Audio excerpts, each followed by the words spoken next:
We are back. This is Dr. C.A. Tripp. Let me just make this point here. Doctor, can you see me? I'm over here, to your left. I lost you. Over here, way up here. Yes. Dr. Tripp did you know Kinsey, or you worked with him, did you? Yes, I worked with him for 9 years. I was never part of the institute, but I worked with him. All right. I'm merely trying to establish that you are a serious researcher, yes. And I don't think it's surprising to you that your thesis here is being met with considerable opposition. I do want the point to be made, however, that this does not make it true, but Freud gave credence to this theory, didn't he? Well, in various ways he did, yes. But everybody gives credence to it, and each individual here will, if I can get you to re-examine perhaps your neighbors as well as yourself. Yeah.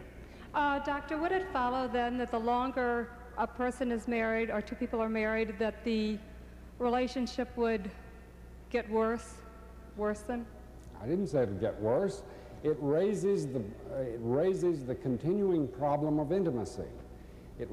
Now, if you don't mind giving up a certain kind of delicacy, that's all right. You know, Balzac, of all people, said that for a woman to give herself to a man is like handing a violin to a gorilla. Well, this is, if you have this kind of relationship, you can have both. But if you have a delicate, intimate bedroom scene, then you have to be very careful how you reestablish distances. To simplify, I don't want to... It sounds like you're saying in sex, familiarity breeds contempt. It breeds fatigue, which is the great tragedy. All right. If that's true, the consequence, Doctor, the consequence of your position seemed to me to include, among other things, a statement against monogamy. Oh, well, yes, monogamy is the hardest thing in the world to make work. I'm not suggesting that people are going to give it up, but it's very, very difficult.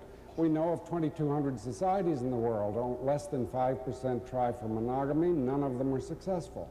We have to bear this in mind and build it into our frame of reference, build it into our way of Aren't you thinking. at least curious as to why this wonderfully satisfying, fun-filled, exciting human activity was given to us? And it's as though some psychotic said, wait till I show you how difficult it's going to be for you to get it. The spark that so attracts us all, and that whole voltage of love, is a spark between a distance. You're talking about essentially a spark between strangers. As they get closer and more familiar with each other, you risk the whole enterprise. Yeah. Are you asking a person to choose when they marry between having 16 hours a day of fun and enjoyable conversation with their husband and activities such as sporting events, choosing that, or 1 hour of wild fun at night?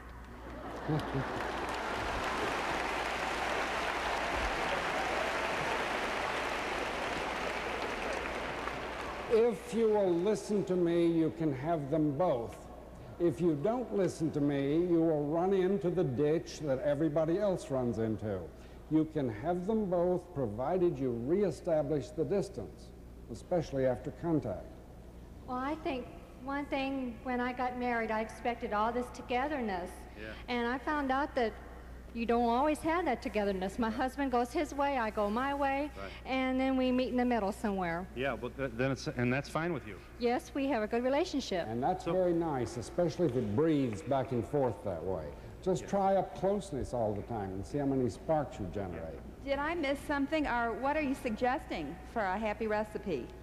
Oh, I think that that has to be an individual thing, and that thousands of recipes work. I just say watch out about one thing. Reestablish the distance as soon as you violate it.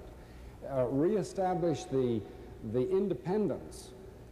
Don't forget that a call girl, any call girl could tell you, nobody really wants a pushover. They want somebody they can't take for granted. Now, is that true for both sexes? Of course, the resistance phenomenon is equal. But here's the killer about your point. What you're suggesting is that every time a man approaches in an obvious, positive, familiar way a woman, assuming that they're both single, forget the moral thing here. And succeeds, yes. Wait a minute. No, what you're saying is, don't say yes right away. Make yourself hard to get. I said you can say absolutely yes right away. You can invite the person in. It doesn't matter how you get into bed. It matters how you get out. You have to be very careful to reestablish the resistance. That was great. What is your name again? This, you put the distance, the next time I... Can you imagine the look on his face if you said that tomorrow morning?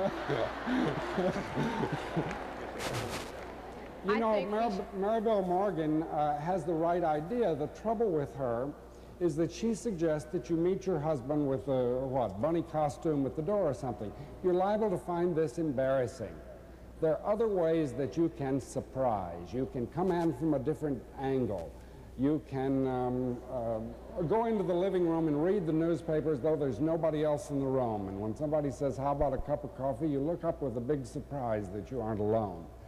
These are the kinds of re-establishments of distance that work. Okay, running out of time. We should just follow our natural instincts. That's what you think. Absolutely. Absolutely, and watch out for the ditch in front of you. Yes, ma'am. Okay, I'm making my way. Okay, yes. A little time there. When I was 16, I thought I was an nymphomaniac. So I married a 20-year-old I thought I was an nymphomaniac, and he's a sex maniac. Yeah. 43 We're all happy for both of you.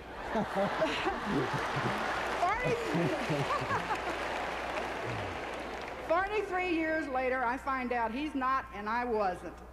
And raising sex to me is like raising children. Your dominant experience, and by trial and error, you get through the years. The kids are grown by the time you know what you're doing, and you're too old for sex.